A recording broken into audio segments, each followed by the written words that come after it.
about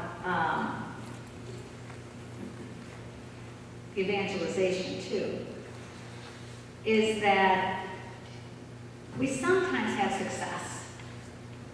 Some of our friends start to pray more. Some of them start to go to church or something.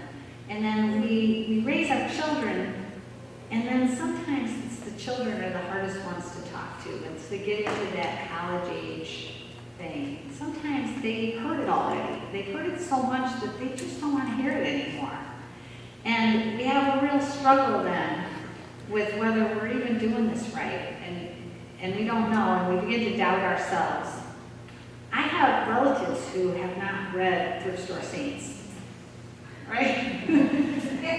They're strangers who've read Thrift Store Saints, and they would come up and give me hugs, and I have relatives who said, yeah, I'm going to read it. I'm going to get to that. But no, they haven't read it.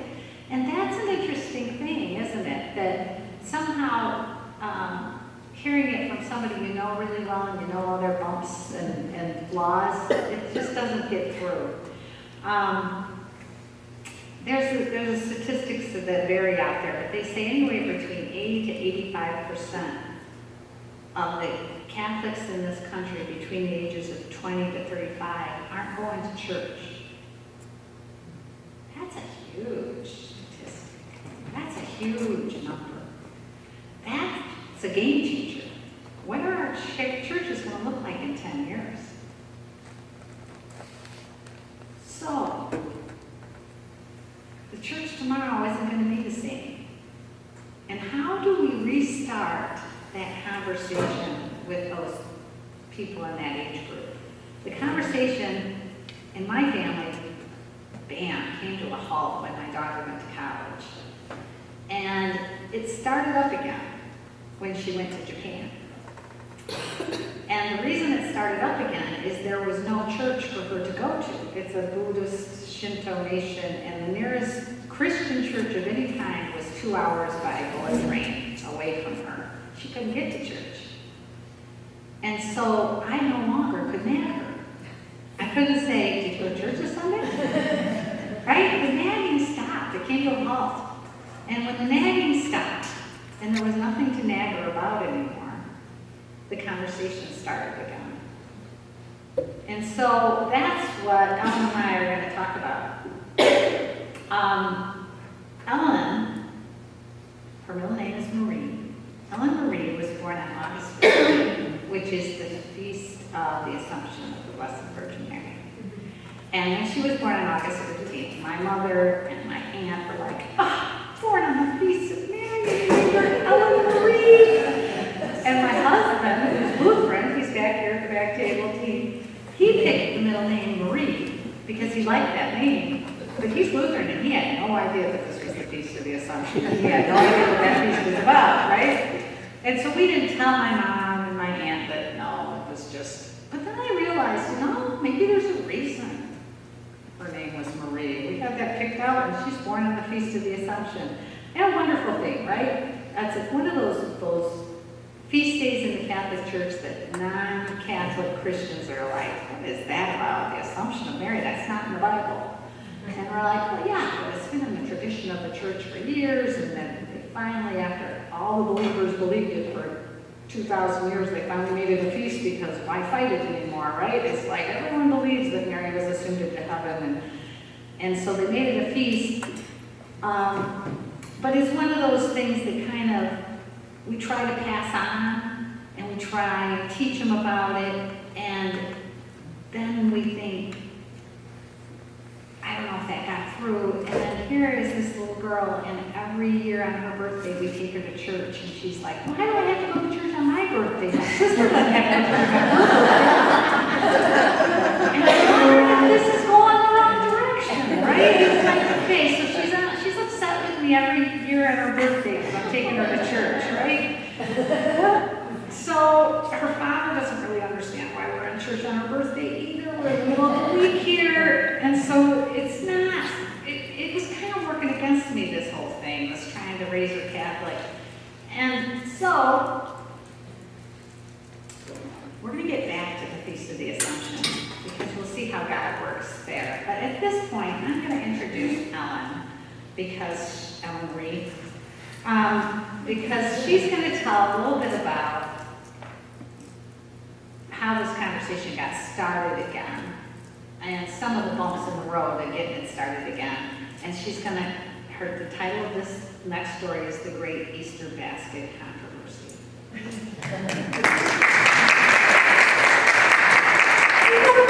Hi everybody, I'm Ellen Marie, I'm 28 years old, and I was born on the assumption. We will get back to that. But I'm going to talk about the Great Easter Basket Controversy. So as my mother mentioned, right out of college, I moved to Japan, and I was there for 5 years. So that's a long time to be away. And I do speak, read, write Japanese, so I was comfortable, had a job over there. I was a teacher. But especially when you live far from the community and the people you grew up with, you start to adapt to this new reality you're in. So in Japan, as my mother mentioned, is a Shinto and Buddhist country. But commercially, they are quite committed to Christmas, Halloween, Valentine's Day, because Hallmark got there first. So I always knew when Christmas and Valentine's Day and Halloween were coming around, sometimes even Thanksgiving, because turkeys are cute and you can put them on bags and napkins and things like that. But Easter, they never really figured out Easter. And I think it is kind of hard to market why this rabbit is bringing eggs, and then this guy came back from the dead, and even for Hallmark, that was just insurmountable. So Easter just kind of falls right through the cracks. So for the expat community, our only hint that Easter is coming is when we get those care packages from home. Right? When the moms are sending the Easter card, and so Easter is actually greatly anticipated for a very specific reason, and this is because in Easter care packages, you are guaranteed to get Reese's peanut butter Easter eggs. Right? Yes, and Japan does a lot of things really well. Peanut butter is not one of those things. And so this is like contraband. You are waiting. You are waiting for these chocolate and peanut butter Easter eggs, and you know it's coming, and then when it gets there, you try to eat it all really fast so your friends don't call and ask to come over, and you're just like, oh, Easter is awesome. So, I am waiting and waiting and waiting for my Easter basket. And it comes. That package comes, I go to the post office, and the postmaster knows who I am because I'm the only white girl in like a 20-mile radius. So he's like, okay, you got it? Yes. So I get it home, and I tear into this, and okay, my mom sent me a religious book. She's probably worried about me. All right, that's fine. And she sent me like 5 holy cards, and I think I already have 2 of these. Okay. And then, oh, here's jelly beans. Okay, jelly beans. There is 1 Reese's peanut butter egg. Now, you can't even buy them singly, so I know somewhere along the line, someone bought a whole bag of these, and they only sent me 1, which honestly is almost worse than not getting any of them. Because how can you just eat 1 Reese's peanut butter cup? And so I'm looking at this, and I'm consciously realizing that I'm completely missing the point, because the books and the holy cards and the egg were all sent from the same place of love, but I didn't want holy card love. I wanted peanut butter love. There is only 1 of them, and I was just really, really upset about it. And so I called my friend, Mark, and Mark is also kind of a lapsed Catholic, and I said, Mark, you have got to hear what my mom just did to me. And so I tell him all about it, and he goes, whoa, Ellen, I think your parents have given up on you ever coming back to America. I was like, oh man, you might be right. It's just all holy card love and not peanut butter. So that is where the conversation had gotten. Okay, so I'm gonna hand it back to my mother so you can hear a little bit of what she was doing in her spiritual life while I was struggling with the lack of color.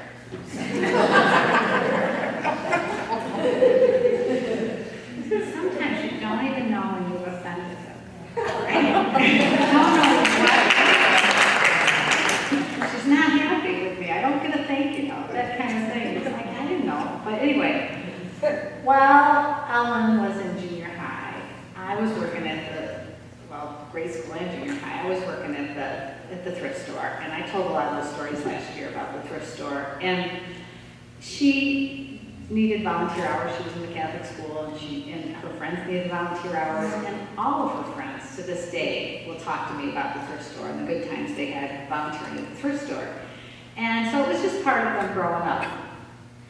And since she and her sister moved on, and I'm still connected to the high school, and I still get the kids to come and volunteer at the thrift store. So last year, we had 10 of them come, and they were seniors, and we had them for 2.5 hours, and we needed to rip up the carpet in the intake room, because it was this brown carpet that had been down for 30 years, and it had been glued down, and none of us were capable of ripping this up, and this was going to cost a lot of money if we paid somebody, and we said, we'll use these high school kids. So they come with their teacher, and they spend 2.5 dirty, hard-working hours ripping up this carpet, and then putting solvents down and getting the glue up, and scraping the glue up. So they were really great. They were wonderful. And while they were working hard on this, a letter came. And this isn't unusual for us. People write us letters asking for help. And this letter was from somebody, we'll call her Natasha. And she was in the Calhoun County Jail. We are in Calhoun County here, but the thrift store is in Kalamazoo County. So this is like out of our territory. And I'm thinking we're going to have to pass this on to the St. Vincent de Paul people in Calhoun County. But I read the letter, and she's in immigration jail. And she is there because she came here from Russia, and she married an American, and she started her own little business here and everything, but she never got her papers straight because she was married to this American, and that was a reason enough for her to stay. Well, now he wanted to divorce her, and he had a new girlfriend, and she got picked up on some charge, and he refuses to get her out of jail. And he refuses to get her a lawyer, and he's taken all the money, so she has no money. And now she's stuck in jail, and they've moved her to Calhoun County, which isn't where she lived, because that's where the immigration jail is. And she needs to get a $700 doctor's physical done, or they will send her back to Russia. She has to prove that she's healthy. Otherwise, she won't even get a day in court. They're just going to send her right back because her papers aren't right. And so she has written this letter to us asking us if we can do this. And I'm thinking, first of all, we do utility bills and evictions. We do not do doctor's bills. And then this lady's not even in our county. And the part of the St. Vincent de Paul Society is you have to meet them face to face. And I'm not going to drive over to Calhoun County. And so I'm just going, this is not going to happen. I'm going to have to pass this letter on. But the kids are all there, and they're all done with their work. And I said, just to give you an indication of some of the things that come up here, I'm going to read this letter to you. So they're sitting there, and I read the letter to them. And they're all going, wow, that's really awful. And then their teacher, their religion teacher, who's with them, says, so kids, what do you suggest? What's something that we could do as Catholics to help this lady? What are your ideas? And the kids all look at each other, and one kid goes, well, have a fundraiser? And he goes, a fundraiser? No. What's the first thing you do as a Christian? What's the first thing you do? What could you do to help? And another kid goes, well, maybe we could find a lawyer that would give their services free? And the teacher goes, no, kids, what's the first thing you do? And they go, pray? And he goes, yes, we should pray. And, oh, okay. So we all hand the hands, and the kids go around, and they all say a prayer. And it's beautiful. They say beautiful prayers for this lady, because they kind of were touched by her letter. And then they left. And then, 45 minutes later, a man walked in the door and gave us $650 in cash. No strings attached, doesn't want a receipt, doesn't tell us who he is, he just knows that we'll know what to do with the money. And we're like, seriously?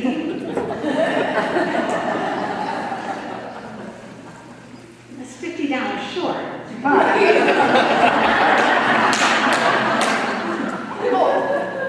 So we're looking at it and we're going, wow, the kids just prayed, this money walked in the door. What do we do? And I said, well, we haven't met this woman. We have to meet her face to face. Who wants to go with me to Calhoun County? And they're all going, no. And I said, well, I'll call the religion teacher because it was the kids that prayed. I'll see what he says. So I called the religion teacher and he goes, that's amazing. I'll go to the jail with you. And I go, really? He goes, yeah, I'll go. I said, okay. So we drive to the jail. And I'd never been in a jail before. And it's kind of like television where they have this bank of phones in these little booths and you pick up the phone and they're behind a glass. But on television they're whispering to each other and it's very dramatic. In real life they're yelling because everybody is talking on the phone and they're all trying to be heard and it's a bad connection. So everyone's yelling at each other over the phone and I can hardly hear her. And she's looking at us like, who are you? And I'm trying to explain to her that she sent us a letter and of course this is her second language. Finally I had the letter with me. I hold it up and her eyes pop open. I said, how many of these letters did you send? And she said, 3. And I said, have you heard from anybody else? I'm kind of clutching at straws here. And she says, no, nobody's written me. And I said, okay, all right, so tell me about yourself a little bit. And she says, well, listen, I want to tell you, I'm not a Christian. I wasn't raised a Christian or anything, but I have all these troubles and I really don't know what to do and I don't want to be sent back to Russia. But a few days ago, I prayed and I had a dream at night. I fell asleep and I had this dream and I was in this terrible storm and it was awful and the waves and the wind and the lightning and then Jesus came and the storm went away. And I said, wow, how did you know it was Jesus? She goes, I don't know. I don't know anything about Jesus, but I knew that was Jesus. And now you're here. And I said, okay, well listen, we got to go back to Kalamazoo. We'll talk it over with our group. I can't promise you anything, but we'll see what we can do. So I go back to Kalamazoo. I call emergency meeting of our St. Vincent de Paul group. 25 of them show up. I tell them the whole story. They're all sitting there. We usually give out $200 to each client at max. She's asking for $700. I tell them about the $650 walking in the door. They argue back and forth a little bit. And then what it comes down to is the kids prayed. And I said, yeah, the kids prayed. And they're like, oh, man. They realize that these kids praying is the whole key. So they decided to vote on it. They vote on it and they vote 100% unanimous to pay for this doctor's exam. So we do that. I have to go to the doctor's office. He's kind of a kooky doctor. I have to pay for it. I think it's all taken care of. She writes this beautiful letter thanking us. Several of her cellmates write us letters asking us for more money. We turn them all down, right? There was no kids here praying. The one I didn't want to. So later, she writes a letter and she says, I got a lawyer who volunteered her services free. Her name is Maya Storm. I said, Storm? She goes, yeah, I had to remember my dream, And I'm thinking, oh my goodness. She had this dream about this storm and now this lawyer who's offering free services, her name is Storm. She writes me another letter a few months later. She says, I'm doing a Bible study. I'm going to be baptized at Easter. Our very first conversion in the St. Vincent de Paul Society is this lady in jail, right? It's like an amazing thing to me how God can work if we're just willing to just kind of listen, to let it happen the way we don't usually do things. And it was the listening It was the being willing to let the kids pray that did it. Well, I've been in contact with the teacher the whole time, and I said, we got to go back to school, and we got to tell them the end of the story. And so, oh yeah, he's great at that. So we go to the school, they get those 10 kids out of class at the end of the day, they bring them all to our room, the kids are all like, what's up? They see us there, what's going on? I tell them the whole story, and they go, cool. And we go, huh? Kids are like, yeah, hello, that's me. They're not excited like we adults are. So we realized the kids have evangelized us because they have this simple faith that like, well, you told us to pray, we prayed. That must be how God works, you know? And it was like so exciting for us, but it was like, okay, the kids are still at a different stage. Ellen was at that stage. Like, I would tell her I would pray for things, and she'd say, okay, yeah. And she'd ask me to pray for things. She'd say, would you pray for this? And I'd say, yeah, I'll do that. And then when it happened, she was like, cool, it's neat. And then she's in Japan, and she's so far away, and I'm still praying, but I don't really know if her faith is developing. She's not in church. She's not surrounded by Christians. It's like, what's going on? So then she told me this story of a group of ladies that she was, ladies Emma, that she was teaching English to. And I'm going to turn it over to her for that. And that.